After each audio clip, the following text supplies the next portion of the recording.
Hello everybody and welcome to today's session. അപ്പോൾ ഇന്ന് നമ്മൾ CUET PG 2024ന്റെ life science question paper discuss ചെയ്യാൻ പോവാണ്. ഓരോ ക്വസ്റ്റ്യനും ഡീറ്റെയിൽ ആയിട്ട് സ്ലോ ആയിട്ട് നമുക്ക് നോക്കാം. അപ്പോൾ ആദ്യത്തെ question, Lederberg and Tatum describe the phenomena of transformation, conjugation, mutation, transversion. ഏതാ ആൻസർ? ലീഡർബർഗ് എന്നും ടാറ്റം എന്നും പേരുള്ള രണ്ട് സയന്റിസ്റ്റ്സ് ഡിസ്ക്രൈബ് ചെയ്തിരിക്കുന്ന ഫിനോമിന ഏതാണെന്നാണ് ചോദ്യം. ഓക്കെ, ഡയറക്റ്റ് ആൻസർ ആണ് കോൺജുഗേഷൻ ആണ് ആൻസർ. കോൺജുഗേഷൻ എന്ന് പറഞ്ഞാൽ എന്താ? രണ്ട് ബാക്ടീരിയൽ സ്പീഷീസ് തമ്മിൽ ഒരു കണക്ഷൻ ഉണ്ടാക്കിയിട്ട് ഹൊറിസോണ്ടലി അവർ തമ്മിൽ എന്ത് നടക്കും? ജീൻ ട്രാൻസ്ഫർ നടക്കും. ജനറ്റിക് മെറ്റീരിയലിനെ ട്രാൻസ്ഫർ ചെയ്യും. യൂഷ്വലി ജനറ്റിക് മെറ്റീരിയൽ ട്രാൻസ്ഫർ എങ്ങനെയാണ് നടക്കുന്നത്? ഒരു ജനറേഷൻ അടുത്ത ജനറേഷനിലേക്ക്, അല്ലെങ്കിൽ പുതിയ ഓഫ് സ്പ്രിങ്സ് പ്രൊഡ്യൂസ് ചെയ്യുമ്പോഴാണ് എന്ത് നടക്കുന്നത്? ജനറ്റിക് ട്രാൻസ്ഫർ നടക്കുന്നത്. ഇവിടെ ഹൊറിസോണ്ടൽ ജീൻ ട്രാൻസ്ഫർ എന്ന് പറഞ്ഞു കഴിഞ്ഞാൽ ഒരേ ജനറേഷനിലുള്ള ബാക്ടീരിയൽ സ്പീഷീസ് ഹൊറിസോണ്ടലി പ്ലേസ് ആയി അവർ തമ്മിൽ ഒരു ലിങ്കേജ് വന്നിട്ട് ജീൻസിനെ അങ്ങോട്ടും ഇങ്ങോട്ടും എക്സ്ചേഞ്ച് ചെയ്യുന്നുണ്ട്. അതാണ് എന്ത്? കോൺജുഗേഷൻ. അപ്പൊ ലീഡർബർഗും ടാറ്റോയും ഡിസ്ക്രൈബ് ചെയ്ത ഫിനോമിന എന്ന് പറഞ്ഞാൽ ഈ ഓപ്ഷനിൽ കൊടുത്തിരിക്കുന്നത് ഏതാ? കോൺജുഗേഷൻ ആണ് ആൻസർ. അപ്പൊ ആൻസർ 2. അടുത്ത question, which of the following are viral diseases? A yellow fever, B Hep B, C chicken pox, D rabies. ഇതിൽ ഏതാണ് വൈറൽ ഡിസീസ് എന്നാണ് ചോദ്യം. ഏതൊക്കെയാണ് വൈറൽ ഡിസീസ്? ഒന്നല്ല, ഒന്നിൽ കൂടുതൽ എന്താണ് വൈറൽ ഡിസീസ് ആണ്. അപ്പം ഫുള്ള് വൈറൽ ആണോ അതോ ഇതിൽ 3 2 ആ രീതിക്കാണ് നമ്മൾ എന്ത് ചെയ്യേണ്ടത്? ഓപ്ഷനിൽ ചൂസ് ചെയ്യേണ്ടത്. ഇപ്പൊ ഒന്ന് ആലോചിച്ച് നോക്കി കഴിഞ്ഞാൽ വൈറൽ ഡിസീസ് നോക്കിയാൽ അതിന്റെ എക്സാമ്പിൾസിൽ വരുന്ന മെയിൻ എക്സാമ്പിളിലുള്ള 1 2 എന്ത്? യെല്ലോ ഫീവർ ആണെങ്കിലും ഹെപ് ബി ആണെങ്കിലും ചിക്കൻ പോക്സ് ആണെങ്കിലും. പിന്നെ റാബീസിലാണ് ആർക്കെങ്കിലും ഡൗട്ട് ഉണ്ടാവാൻ ചാൻസ്. റാബീസും എന്ത് തന്നെയാണ്? വൈറൽ ഡിസീസ് ആണ്.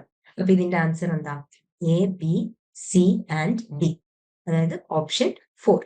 അടുത്ത question, which of the following enzyme is inhibited by citrate in Krebs cycle? Okay, അപ്പൊ ഈ ക്വസ്റ്റ്യനിൽ ചെറിയൊരു ഡൗട്ട് വരാൻ ചാൻസ് എന്താന്ന് വെച്ച് കഴിഞ്ഞാല്, സിട്രേറ്റിനെ ക്രെബ്സ് സൈക്കിളിൽ നിന്ന്, അതായത് inhibited by citrate in Krebs cycle, Krebs സൈക്കിളിൽ ഉള്ള ഏത് എൻസൈമിനെയാണ് സിട്രേറ്റ് ഇൻഹിബിറ്റ് ചെയ്യുന്നത് എന്നുള്ള രീതിക്ക് ചിലൊരു ക്വസ്റ്റ്യനെ മനസ്സിലാക്കിയിട്ടുണ്ടാവും. ഇവിടെ അതല്ല ചോദ്യം. Which of the following enzyme is inhibited by citrate in Krebs cycle? Krebs സൈക്കിളിലുള്ള സിട്രേറ്റിനെ യൂസ് ചെയ്തിട്ട്, അല്ലെങ്കിൽ സിട്രേറ്റിന് ഏത് എൻസൈമിനെയാണ് ഇൻഹിബിറ്റ് ചെയ്യാൻ പറ്റുന്നതെന്നാണ് ചോദ്യം. എൻസൈം എന്തിലാവണമെന്നില്ല? ക്രെബ്സ് സൈക്കിളിലാവണമെന്നില്ല. ഓക്കെ, അപ്പൊ ഓപ്ഷൻ നോക്കി കഴിഞ്ഞാൽ തന്നെ മനസ്സിലാവും ഓപ്ഷനിലുള്ള ഒരു എൻസൈം എന്തിലുള്ളതല്ല? ക്രെബ്സ് സൈക്കിളിലുള്ളതല്ല. ഓക്കെ, ഓപ്ഷൻസ് എന്തൊക്കെയാ? Phosphofructokinase 2, PFK2, option 2 aldolase, 3 pyruvate kinase, 4 phosphoglycerate mutase. അപ്പൊ ഇവിടെ ആൻസർ വരുന്നത് ഫോസ്ഫോ ഫ്രക്ടോകൈനേസ് ആണ്. അത് ഗ്ലൈക്കോലിസിസിന്റെ സമയത്ത് ഇനീഷ്യൽ പ്രിപ്പറേറ്ററി ഫേസിൽ ഫ്രക്ടോസ് ഫോം ചെയ്യുന്നുണ്ടല്ലോ, ബിസ്ഫോസ്ഫേറ്റ് ഫോം ചെയ്യുന്നുണ്ടല്ലോ, ഫ്രക്ടോസ് ബിസ്ഫോസ്ഫേറ്റ് ഫോം ചെയ്യുന്നുണ്ടല്ലോ. അപ്പൊ ആ ഫോർമേഷന്റെ സമയത്ത് യൂസ് ചെയ്യുന്ന ഒരു എൻസൈം ആണ് എന്ത്? ഫോസ്ഫോ ഫ്രക്ടോകൈനേസ് എന്ന് പറയുന്നത്. ഓക്കെ, അപ്പൊ സിട്രേറ്റ് ഇതിനെ ഇൻഹിബിറ്റ് ചെയ്യുക എന്ന് പറയുന്നത് കൊണ്ട് ഉദ്ദേശിക്കുന്നത് സിട്രേറ്റിന് ഒരു നെഗറ്റീവ് ഫീഡ്ബാക്ക് മെക്കാനിസം ഉണ്ട്. നമുക്കറിയാം ക്രെബ്സ് സൈക്കിൾ സംഭവിക്കുന്നത് എപ്പോഴാണ്? ഗ്ലൈക്കോലിസിസിന് ശേഷം പൈറുവേറ്റ് ഫോം ചെയ്യും. പൈറുവേറ്റ് അസറ്റൈൽ കോഎൻസൈം ആയിട്ട് കൺവേർട്ട് ആയിട്ട് എന്തിലേക്ക് എൻ്റർ ചെയ്യുന്നുണ്ട്? ക്രെബ്സ് സൈക്കിളിലേക്ക് എൻ്റർ ചെയ്യുന്നുണ്ട്. ഓക്കെ, അപ്പൊ ക്രെബ്സ് സൈക്കിളിലേക്ക് എൻ്റർ ചെയ്ത് കഴിഞ്ഞാൽ ഫസ്റ്റ് ഫോം ചെയ്യുന്നതാണ് എന്ത്? സിട്രേറ്റ് എന്ന് പറഞ്ഞിട്ടുള്ള മോളിക്യൂൾ. ഒരു 6 കാർബൺ മോളിക്യൂൾ ആണ്. അപ്പം ഈ സിട്രേറ്റ് ഫോം ചെയ്യുക എന്ന് പറയുമ്പോൾ കംപ്ലീറ്റ്ലി ഫോം ചെയ്തുകൊണ്ടേ ഇരിക്കുകയാണെങ്കിൽ അതിന്റെ എന്തുണ്ടാവും? അക്യുമുലേഷൻ ഉണ്ടാവും. അപ്പൊ ഈ അക്യുമുലേഷൻ ഉണ്ടാവുന്നതിനനുസരിച്ച് എന്ത് നിർത്തലാക്കണം? ഗ്ലൈക്കോളിസിസ് നിർത്തലാക്കണം. ഇല്ലെങ്കിൽ എന്താവും? ഈ സിട്രേറ്റിന്റെ അമൗണ്ട് കൂടിയോണ്ടേയിരിക്കും. അപ്പൊ സിട്രേറ്റ് ഫോം ചെയ്താൽ മനസ്സിലാവും എന്ത്? ആവശ്യത്തിനുള്ളത് നമുക്ക് ബ്രേക്ക് ഡൗണിന് ആവശ്യമുള്ളത് കിട്ടിയിട്ടുണ്ട്, ക്രെബ്സ് സൈക്കിൾ നടക്കാൻ ആവശ്യമുള്ളത് കിട്ടിയിട്ടുണ്ട്. അപ്പൊ സിട്രേറ്റ് വന്നു കഴിഞ്ഞാൽ അടുത്ത സ്റ്റെപ്പ് സിട്രേറ്റിൻ്റെത് ക്രെബ്സ് സൈക്കിൾ കംപ്ലീറ്റ് ചെയ്യുക മാത്രമല്ല, അതിൻ്റെ ഒപ്പം തന്നെ ഗ്ലൈക്കോലിസിസിനോട് ഇനി വേണ്ട, പൈറുവേറ്റ് ആവശ്യത്തിന് വന്നിട്ടുണ്ട് എന്നുള്ള രീതിക്ക് ഒരു നെഗറ്റീവ് ഫീഡ്ബാക്ക്, ഒരു negative message അയക്കാനാണ്.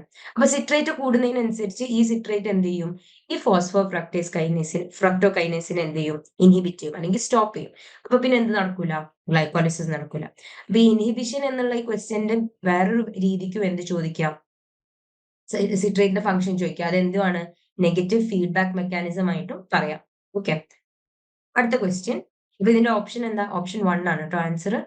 Question 4, identify the correct sequence of the given enzymes involved in TCA cycle. TCA cycle എന്ന് പറഞ്ഞാൽ എന്താ? സെയിം ക്രെബ്സ് സൈക്കിൾ തന്നെയാണ് എന്ത്? TCA cycle. വേറൊരു പേരാണെങ്കിൽ സിട്രിക് ആസിഡ് സൈക്കിൾ. ഇതൊക്കെ ഒരേ സൈക്കിളാണ്.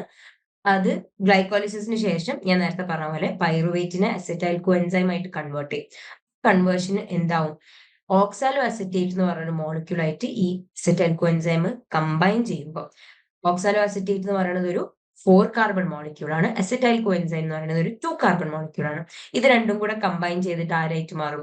സിട്രേറ്റ് ആയിട്ട് മാറും. ഓക്കെ, ഇവിടെയാണ് എന്ത് തുടങ്ങുന്നത്? TCA സൈക്കിൾ തുടങ്ങുന്നത്. ഓക്കെ, അപ്പൊ ഈ TCA സൈക്കിൾ സ്റ്റാർട്ട് ചെയ്ത് കഴിഞ്ഞാൽ ഓരോ സ്റ്റെപ്പിലും ഓരോ എൻസൈംസ് ഉണ്ടാവും. ഓക്കെ, അപ്പൊ ഇവിടെ കൊടുത്തിരിക്കുന്നത് ഒരു 4 എൻസൈമാണ്. എല്ലാ എൻസൈമും ഇവിടെ കൊടുത്തിട്ടില്ല, 4 എൻസൈം ഇവിടെ കൊടുത്തിട്ടുണ്ട്. ഈ 4 എൻസൈമും TCA സൈക്കിളിന്റെ സീക്വൻസ് അനുസരിച്ച് ഏത് ഓപ്ഷനിലാണ് ഉള്ളത് എന്നാണ് ചോദ്യം. ഓക്കെ, എൻസൈംസ് ഏതൊക്കെയാ? കോണിറ്റേസ്, ഫ്യൂമറേസ്, മോൾട്ടേറ്റ് ഡീഹൈഡ്രോജനേസ്, ആൽഫ കീറ്റോ ഗ്ലൂട്ടറേറ്റ് ഡീഹൈഡ്രോജനേസ്. ഇതാണ് എന്ത് ക്വസ്റ്റ്യൻ, ഇതാണ് എന്ത് ഓപ്ഷൻസ്, എൻസൈംസ് കൊടുത്തിരിക്കുന്നത്. ഇനി ഇതിൽ സീക്വൻസ് വൈസ് എന്തൊക്കെയാണെന്ന്. അപ്പൊ ഈ സീക്വൻസ് നിങ്ങൾക്ക് അറിയണമെന്നുണ്ടെങ്കിൽ നിങ്ങൾ എന്തറിഞ്ഞാൽ മതി? TCA സൈക്കിളിന്റെ സീക്വൻസ് അറിഞ്ഞാൽ മതി. ഓക്കെ, ഇപ്പൊ നോക്കിക്കഴിഞ്ഞാൽ മൊത്തത്തിൽ നോക്കിയാൽ അക്കോണിറ്റേസ് എന്ന് പറഞ്ഞ എൻസൈമിന്റെ ഫംഗ്ഷൻ എന്ന് പറയുന്നത് സിട്രേറ്റിനെ ഐസോസിട്രേറ്റ് ആയിട്ട് കൺവേർട്ട് ചെയ്യുന്നതും അതിന്റെ ആ ഒരു സ്റ്റെപ്പിലാണ്, ഇനീഷ്യൽ സ്റ്റെപ്പിലാണ്. ഓക്കെ, ഫ്യൂമറേസ് എന്ന് പറഞ്ഞ എൻസൈം ഫ്യൂമേറ്റിനെ മാലേറ്റ് ആക്കി കൺവേർട്ട് ചെയ്യണം. മാലേറ്റ് ഡീഹൈഡ്രോജനേസ് എന്ന് പറഞ്ഞു കഴിഞ്ഞാൽ ലാസ്റ്റ് മാലേറ്റ് എന്ന് പറഞ്ഞ മോളിക്യൂളിനെ ഓക്സാലോ അസിറ്റേറ്റ് ആയിട്ട് കൺവേർട്ട് ചെയ്യുന്നത് മാലേറ്റ് ഡീഹൈഡ്രോജനേസ് ആണ്. ആൽഫോ കീറ്റോ ഗ്ലൂട്ടറേറ്റ് ഡീഹൈഡ്രോജനേസ് എന്ന് പറഞ്ഞു കഴിഞ്ഞാൽ ആൽഫോ കീറ്റോ ഗ്ലൂട്ടറേറ്റിനെ സിനൽ കോഎൻസൈം ആയിട്ട് കൺവേർട്ട് ചെയ്യാനാണ്. ഓക്കെ, അപ്പൊ ഇതൊക്കെ ഓരോ സ്റ്റെപ്പ് എന്താ നമുക്ക് മനസ്സിലാവും. ഇനി ഇത് ഏത് സ്റ്റെപ്പ് എപ്പോഴാണ് നടക്കുന്നത് എന്ന് അറിയണമെന്നുണ്ടെങ്കിൽ നിങ്ങൾക്ക് എന്തറിയണം? TCA സൈക്കിൾ തറവായിട്ട് അറിയണം. അപ്പം ഓർഡർ അനുസരിച്ച് പറയുകയാണെങ്കിൽ ഫസ്റ്റ് ഇവിടെ തന്നിരിക്കുന്ന എൻസൈംസിൽ ഫസ്റ്റ് വരിക അക്കോണിറ്റേസ് ആണ്. രണ്ടാമത് വരുന്നത് ആൽഫ കീറ്റോ ഗ്ലൂട്ടറേറ്റ് ഡീഹൈഡ്രോജനേസ് ആണ്. മൂന്നാമത് വരുന്നത് ഫ്യൂമറേസും പിന്നെ വരുന്നതാണ് എന്ത്? Malate dehydrogenase. ക്വസ്റ്റ്യനിൽ മോൾട്ടേറ്റ് തന്നിട്ടുണ്ട്, മോൾട്ടേറ്റ് അല്ല മാലേറ്റ് ആണ്. അതൊരു സ്പെല്ലിംഗ് എറർ ആയിട്ട് കണ്ടാൽ മതി. ഓക്കെ, അപ്പൊ മാലേറ്റ് ഡീഹൈഡ്രോജനേസ് ആണ്. അപ്പൊ അങ്ങനെ ഓർഡറിൽ വരുന്ന ഓപ്ഷൻ ഏതാ? A, D, B, C. അതല്ലേ ഓർഡർ? ഓപ്ഷൻ 2. അടുത്ത ക്വസ്റ്റ്യനിലേക്ക് പോവാം. Which metal is used for electron beam generation in scanning electron microscopy? Scanning electron microscopy എന്ന് പറഞ്ഞാൽ SEM ആണ് അല്ലെ? SEM ആണ്. സെമ്മിൽ നമ്മൾ എന്താ ചെയ്യുന്നത്? ഇലക്ട്രോൺസിനെ റിലീസ് ചെയ്യാൻ പറ്റിയ അല്ലെങ്കിൽ ബൊമ്പാർഡ് ചെയ്യാൻ പറ്റുന്ന മെറ്റൽസ് യൂസ് ചെയ്തിട്ട് ഇലക്ട്രോൺസ് ജനറേറ്റ് ചെയ്ത് നമ്മൾ കൊടുക്കുന്ന സ്പെസിമെൻസിലേക്ക് എന്ത് ചെയ്യും? അതിനെ റിലീസ് ചെയ്യും, അതിനെ നേരെ അതിന്റെ മേലേക്ക് ഡയറക്റ്റ് ചെയ്യും. ഈ ഇലക്ട്രോൺസ് ബൈൻഡ് ചെയ്യുന്നതിനനുസരിച്ചാണ് നമുക്ക് എന്ത് കിട്ടുക? ഇമേജ് കിട്ടുക. ഓക്കെ, എവിടെയൊക്കെ ബൈൻഡ് ആവുന്നുണ്ട്, ഏതൊക്കെ രീതിക്കാണ് ബൈൻഡ് ചെയ്യുന്നത്. ഓക്കെ, ബേസിക് പ്രിൻസിപ്പിൾ ആണ് പറഞ്ഞത്, അതിന്റെ അകത്തേക്ക് ഇനിയും ഡീറ്റെയിൽ പോകുന്നുണ്ട്, അതിലേക്ക് നമ്മളിപ്പോ കടക്കുന്നില്ല. ഓക്കെ, ചോദ്യം എന്താന്ന് വെച്ചാൽ ഈ ഇലക്ട്രോൺ ബീം ജനറേറ്റ് ചെയ്യാൻ, ഈ ഇലക്ട്രോൺസിന്റെ ഒരു ഡയറക്റ്റ് സാധനം ജനറേറ്റ് ചെയ്യാൻ യൂസ് ചെയ്യുന്ന മെറ്റൽ ഏതാണെന്നാണ് ചോദ്യം. അപ്പൊ കൊടുത്തിരിക്കുന്ന ഓപ്ഷൻസ് എന്താ? Tungsten, magnesium, mercury, zinc. Answer വരുന്നത് ടങ്സ്റ്റൻ ആണ്. ഓക്കെ, ടങ്സ്റ്റൻ എന്ത് ചെയ്യും? ഇലക്ട്രോൺസ് ഹൈ റേറ്റിൽ റിലീസ് ചെയ്യാനുള്ള എബിലിറ്റി ഉണ്ട്. ഓൾസോ ടങ്സ്റ്റൻ നിങ്ങൾക്ക് അറിയുന്ന ഒരു പ്രോപ്പർട്ടിയാണ് എന്ത്? ഹൈ മെൽറ്റിംഗ് പോയിന്റ് ആണെന്നുണ്ട്. അതായത് ഇത്ര എളുപ്പമൊന്നും എന്താവില്ല, മെൽറ്റ് ആവില്ല ടെമ്പറേച്ചർ കൂടിയാൽ. അപ്പൊ അതിനിവിടെ ആ ഒരു ഫീച്ചറിന് ഇവിടെ അത്രത്തോളം ഇമ്പോർട്ടൻസ് ഇല്ലെങ്കിലും ഇലക്ട്രോൺസ് റിലീസ് ചെയ്യാൻ പറ്റും ഡയറക്റ്റ് ആയിട്ട്, അത്രയ്ക്കും എഫിഷ്യന്റ് ആയിട്ട് എന്നുള്ളതാണ് ടങ്സ്റ്റന്റെ ഇവിടെ നമ്മൾ യൂസ് ചെയ്യുന്ന അല്ലെങ്കിൽ എക്സ്പ്ലോയിറ്റ് ചെയ്യുന്ന ഫീച്ചർ എന്ന് പറയുന്നത്. അപ്പൊ ആൻസർ എന്താ? ഓപ്ഷൻ 1. അടുത്ത question. On the basis of type of body cavity, platyhelminthes can be categorized as A. Coelomate, schizocoelomate, pseudocoelomate, enterocoelomate. ഇതിൽ ഏതിലാണ് പ്ലാറ്റിഹെൽമിന്തസ് വരിക എന്നാണ്. അപ്പൊ നേരെ ആലോചിച്ച് കഴിഞ്ഞാൽ പ്ലാറ്റിഹെൽമിന്തസിന്റെ വേറൊരു പേര് ആലോചിച്ച് നോക്കുക. Platyhelminthes are also known as flat വർംസ് എന്നാ പറയാം. ഫ്ലാറ്റ് വർംസ് പറഞ്ഞു കഴിഞ്ഞാൽ അവരെ ബോഡി സ്ട്രക്ചർ എന്താണ്? കംപ്രസ്ഡ് ആണെന്നാണ് അല്ലെ? ഫ്ലാറ്റ് വർംസിന്റെ ഒരു എക്സാമ്പിൾ ആയിട്ട് നമ്മൾ എന്താ പറയാറ്? ടീനിയാസോളിയം വരുന്നുണ്ട്, വേറെ കുറെ എക്സാമ്പിൾസ്. ബേസിക് ടീനിയാസോളിയം പറഞ്ഞാൽ തന്നെ നമുക്കറിയാം അതിന്റെ ബോഡി സ്ട്രക്ചർ ഫുള്ളി ഒരു കംപ്രസ്ഡ് ആണ്. നമ്മൾ അസ്കാരിസിനെ അല്ലെങ്കിൽ റൗണ്ട് വർംസിനെ കാണുന്ന പോലെ ഒരു റൗണ്ട് സ്ട്രക്ചർ, ഒരു ബൾജ് സ്ട്രക്ചർ അല്ല, ഫുള്ളി കംപ്രസ്ഡ് ആയിട്ടാണ്. അപ്പൊ ഈ കംപ്രസ്ഡ് ആയിട്ടാണ് എന്നുള്ളത് കൊണ്ട് തന്നെ നമുക്ക് എന്ത് മനസ്സിലാവണം? അതിന്റെ സീലോമ് സീലോമേറ്റ് ആണ്. അതായത് ബോഡി ക്യാവിറ്റി എന്ന് പറഞ്ഞ സംഭവം അവിടെ എക്സിസ്റ്റ് ചെയ്യുന്നില്ല. ഒരു മാക്സിമം സ്പേസ് കുറച്ചിട്ട് കംപ്രസ് ആയിട്ടല്ലേ എക്സിസ്റ്റ് ചെയ്യുന്നത്. അപ്പൊ അവിടെ സീലോമേ ഇല്ല. അപ്പൊ ഇതിന്റെ ആൻസർ എന്താ? Option 1, coelomate. അടുത്ത question. What percentage of genes are found in human genome?